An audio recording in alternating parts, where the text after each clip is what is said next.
نحمده ونصلي على رسوله الكريم اما بعد فاعوذ باللہ من الشیطان الرجیم بسم اللہ الرحمن الرحیم۔ نبی کریم صلی اللہ علیہ وسلم نے فرمایا کہ مومن تو ہر حال میں نفع میں ہی رہتا ہے کہ اگر اس کو کوئی نعمت ملتی ہے اور اس پر وہ شکر کرتا ہے تو تب بھی اس کو نفع حاصل ہوتا ہے، اس کو نفع میں ہی رہتا ہے۔ اگر اس کے اوپر کوئی آزمائش آتی ہے، کوئی مصیبت آتی ہے اور اس پر وہ صبر کرتا ہے تو تب بھی وہ نفع میں ہی رہتا ہے۔ آپ صلی اللہ علیہ وسلم کو اللہ تعالیٰ نے چاند جیسا خوبصورت بیٹا عطا کیا۔ جناب حضرت ابراہیم آپ صلی اللہ علیہ وسلم کی زندگی میں آئے، جب ان کو حضرت سلمہ یہ فرماتی ہیں کہ جب نبی کریم صلی اللہ علیہ وسلم کو حضرت ابراہیم کی ولادت کی خوشخبری سنائی گئی تو نبی کریم صلی اللہ علیہ وسلم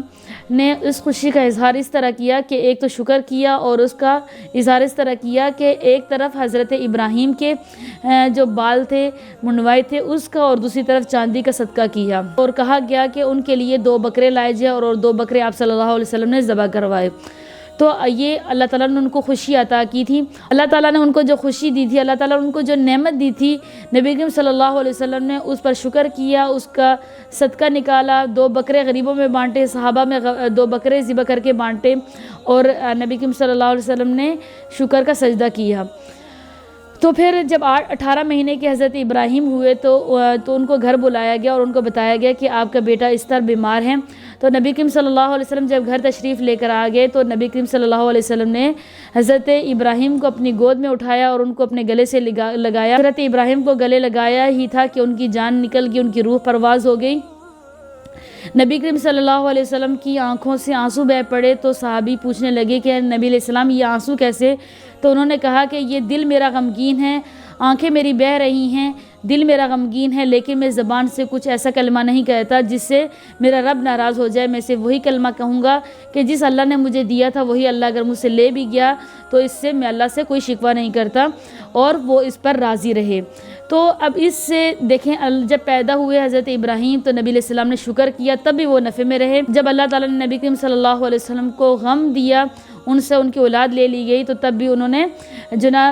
شکوہ نہیں کیا بلکہ اللہ تعالیٰ کے فیصلے پر راضی رہے۔ کہا جاتا ہے کہ حضرت آسیہ علیہ السلام اللہ پر ایمان رکھتی تھی جبکہ فرعون کو اس بات کی خبر نہیں تھی۔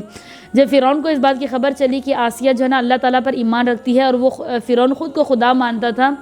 اور اس کو جب اس بات کی خبر ملی کہ میری بیوی مجھ پر ایمان نہیں رکھتی بلکہ موسیٰ کے رب پر ایمان رکھتی ہے، تو انہوں نے حضرت آسیہ علیہ السلام کو بہت دھمکیاں دی اور ان کو کہا کہ تم ایمان مجھ پر لے آؤ ورنہ میں تمہیں فلاں فلاں تکلیف دوں گا۔ حضرت آسیہ اپنی ایمان پر ڈٹی رہیں، ایمان پر مستقیم رہیں اور اپنے ایمان سے نہیں ہٹی۔ تو فرعون نے حضرت آسیہ علیہ السلام کی ہاتھوں پر اور پاؤں پر میخیں ٹھوک دی اور ان کو دیوار کے ساتھ لگا دیا میخیں ٹھوک کر، اور پھر حضرت آسیہ علیہ السلام کو دوبارہ ایمان لانے کا کہا کہ مجھ پر ایمان لے۔ حضرت آسیہ پھر بھی ایمان نہیں لائیں اس پر اور اپنے ایمان پر ڈٹی رہیں، مضبوطی سے تھمی رہیں، اسی جگہ پر مستقیم رہیں اپنے ایمان پر۔ تو فرعون نے حضرت آسیہ کو تلوار سے زخم دیا اور اس تلواروں پر نمک چھڑک دیا کہ ان کو اور زیادہ تکلیف ہوئی، لیکن آخرکار وہ پھر بھی نہیں مانی۔ تو حضرت موسیٰ علیہ السلام جب رات کو وہاں سے گزرے تو انہوں نے کہا کہ اے اماں تیرا کیا حال ہے، اے اماں تیرا کیا حال ہے؟ تو حضرت موسیٰ علیہ السلام نے جب ان سے یہ بات پوچھی تو ان کو اپنی فکر نہیں تھی۔ انہوں نے حضرت آسیہ ایک عورت ہو کر انہوں نے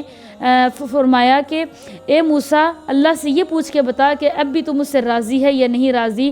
تو یہاں اس بات سے یہ سمجھ آتی ہے کہ دیکھیں ان پر کتنی تکلیف تھی، لیکن انہوں نے یہ نہیں کہا کہ مجھے چھڑائیں بلکہ انہوں نے کہا کہ میرے رب سے پوچھ کر بتائیں کہ وہ مجھ سے راضی ہے یا نہیں راضی ہے۔ تو انہوں نے اپنی تکلیف پر صبر کیا، اپنی تکلیف پر، اپنی آزمائشوں پر انہوں نے صبر کیا۔ تو آخرت میں ان کا اتنا بڑا مقام ہے کہ نبی کریم صلی اللہ علیہ وسلم فرماتے ہیں کہ جب حضرت خدیجہ رضی اللہ تعالیٰ عنہ جو ان کی بیوی تھیں ان کا انتقال ہونے لگا، ان کا وصال ہونے لگا، تو انہوں نے کہا کہ میری بیوی کو جنت میں میری بیوی کو سلام دینا۔ حضور اکرم صلی اللہ علیہ وسلم نے فرمایا کہ جنت میں میری بیوی کو سلام کہنا۔ حضرت خدیجہ حیران ہوئی کہ بیوی تو میں ہوں، کیونکہ اس وقت حضرت خدیجہ رضی اللہ تعالیٰ عنہ کے علاوہ بھی کسی سے آپ صلی اللہ علیہ وسلم کا نکاح نہیں ہوا تھا۔ تو وہ حیران ہو کر پوچھنے لگی کہ میرے علاوہ ان کی کون سی بیوی ہیں؟ تو کہنے لگے کہ خدیجہ جنت میں میری ایک بیوی ہے جس کا نام آسیہ، اس نے بہت تکلیفیں برداشت کی ہیں، اللہ تعالیٰ قیامت کے دن جنت میں میری شادی، میرا نکاح حضرت آسیہ علیہ السلام سے کروائیں گے۔ تو ان کا اتنا بڑا مقام کہ نبی کریم صلی اللہ علیہ وسلم نے حضرت آسیہ کو اپنی جنت میں بیوی بنانے کی خواہش ظاہر کی کہ ان کا کس قدر مقام ہے. اس وجہ سے ان کا یہ مقام ہے کیونکہ انہوں نے دنیا میں اس ایمان پر ڈٹے رہنے کے لیے کیا تکلیفیں برداشت کی. اسی طرح ایک اور قصہ آتا ہے کہ فرعون کے محل میں ایک خادمہ کام کیا کرتی تھی جو کہ کنگھی کیا کرتی تھی حضرت آسیہ کی، اور فرعون کی لڑکی کی کنگھی کیا کرتی تھی جس کا نام مشاطہ تھا. تو وہ بھی حضرت آسیہ علیہ السلام کے کہنے پر ایمان لے آئی تھی، اللہ تعالیٰ پر ایمان لے آئی تھی. تو وہ ان کے بارے میں آتا ہے کہ جب فرعون کو اس بات کا پتہ چلا کہ وہ جناب موسیٰ کے رب پر ایمان لے آئی ہے، حضرت آسیہ کے رب پر ایمان لے آئی ہے، تو فرعون نے اس مشاطہ کو بہت دھمکیاں دی اور اس کو کہا کہ میں تمہیں جان سے مار ڈالوں گا، اور بہت ساری دھمکیاں دی. لیکن وہ بھی اپنے ایمان پر ڈٹی رہیں، جیسے کہ حضرت آسیہ علیہ السلام اپنے ایمان پر ڈٹی رہیں، اپنے ایمان پر، اپنے اسلام پر، اپنے دین پر مستقیم رہیں. اسی طرح وہ عورت جو مشاطہ تھی وہ بھی اپنے دین پر اسی طرح مستقیم رہیں. فرعون کو کسی نے یہ بتایا کہ اس عورت کی مشاطہ کی 6 ماہ کی بچی ہے، تو اس فرعون نے اس مشاطہ کو اس 6 ماہ کی بچی کو قتل کر ڈالنے کی دھمکی دی. لیکن وہ عورت اپنے دین پر قائم رہی اور یہ بات کہنے لگی کہ جس اللہ نے اگر دی ہے، اگر وہ اللہ کے پاس چلی جاتی ہے تو مجھے کوئی غم نہیں ہے. اس عورت کو فرعون نے اسی طرح تکلیف دی جس طرح حضرت آسیہ علیہ السلام کو تکلیف دی، اور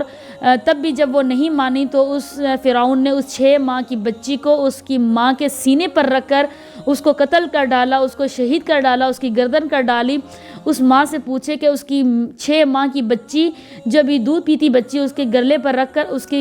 کے سینے پر رکھ کر اس کے گلے پر چھری چلا دی. لیکن اس کی ماں سے یہی کہنے لگی انا للہ و انا الیہ راجعون. جب فرعون نے دیکھا کہ ابھی بھی وہ دین پر مقیم ہے، وہ اپنے دین سے نہیں ہٹ رہی، وہ اپنے دین پر ڈٹی ہوئی ہے، تو فرعون نے اس کی ماں کو بھی قتل کر ڈالا جس طرح اس نے اس کی بچی کو ذبح کر ڈالا. تو اس کی ماں کو بھی اس تلوار سے قتل کر ڈالا. ایسے کئی واقعات ملتے ہیں کہ اگر ہم ان کو پڑھیں تو ہم دیکھیں اور جانیں اس بات پر کہ ہمارے صحابیات نے، ہمارے بزرگوں نے، ہماری صحابیات نے کس قدر تکلیفیں برداشت کی ہیں، صرف اس لیے کہ ہمیں آخرت میں اس کا اجر ملے گا. تو تبھی کہا گیا کہ مومن ہر حال میں نفع میں رہتا ہے. اگر وہ نعمت پر شکر کرتا ہے تب بھی وہ نفع میں رہتا ہے کہ اس کو نعمت ملتی ہے اور اس پر اللہ کا شکر کرتا ہے، اللہ تعالیٰ تب بھی اسے اجر و ثواب دیتے ہیں. اگر کوئی مصیبت آتی ہے، کوئی آزمائش آتی ہے، اس پر پریشانی آتی ہے اور وہ اس پر صبر کرتا ہے، اگر وہ مومن اس پر صبر کرتا ہے تب بھی اس کو نفع ملتا ہے کہ آخرت میں اس کا اللہ تعالیٰ اجر دگنا چگنا کر دیتے ہیں، اور اس سے اللہ تعالیٰ جو مقام دیتے ہیں اس کا ہمارے ذہن و گمان میں بھی وہ خیال نہیں آتا کہ اللہ تعالیٰ ہمیں اگر ہم کسی آزمائش پر صبر کرتے ہیں اور اللہ کی طرف رجوع کرتے ہیں ہمارا کیا مقام ہوگا اللہ کے ہاں، یہ ہمیں بھی معلوم نہیں ہے.